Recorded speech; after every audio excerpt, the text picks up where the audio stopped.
Hi friends, আমি মিলি। আজকে তোমাদের সাথে কিছু একটু গল্প করতে এলাম।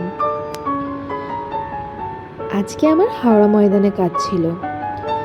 সেখান থেকে ভাবলাম যে রোজই তো আমি বাসে করে যাই, আজকে আর বাসে যাব না। তো কিভাবে যাওয়া যায়?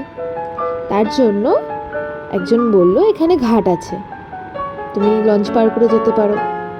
তো যেই ভাবে সেই কাজ, আমিও চললাম ঘাটের উদ্দেশ্যে। লঞ্চে করে পার হব, নিউ এক্সপিরিয়েন্স কি না? তো সেখান থেকে আমি হেঁটে হেঁটে এলাম লঞ্চের ঘাটে। টিকিট কাটলাম, ওই 6 টাকা মতো নিয়েছিল টিকিট।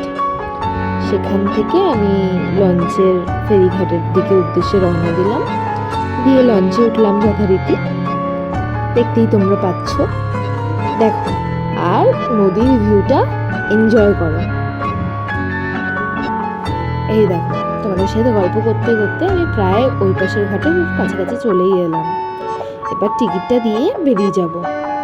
হ্যাঁ, তোমরা যারা আসবে তারা কিন্তু ভুলে যেও না যে টিকিটটা কিন্তু ফেলে দিও না গঙ্গায়, তাহলে কিন্তু আটকে দেবে।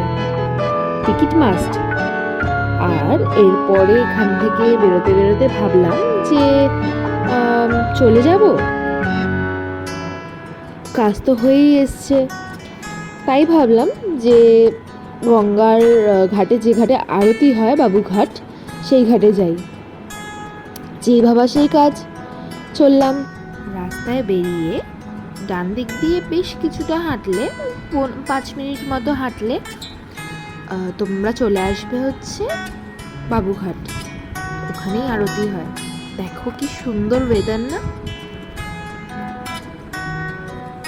আর এর সাথে তোমরা ভিউটাও এনজয় করো। আমার ভিডিও যদি তোমাদের ভালো লেগে থাকে, please like, comment and subscribe my channel, and thank you once again.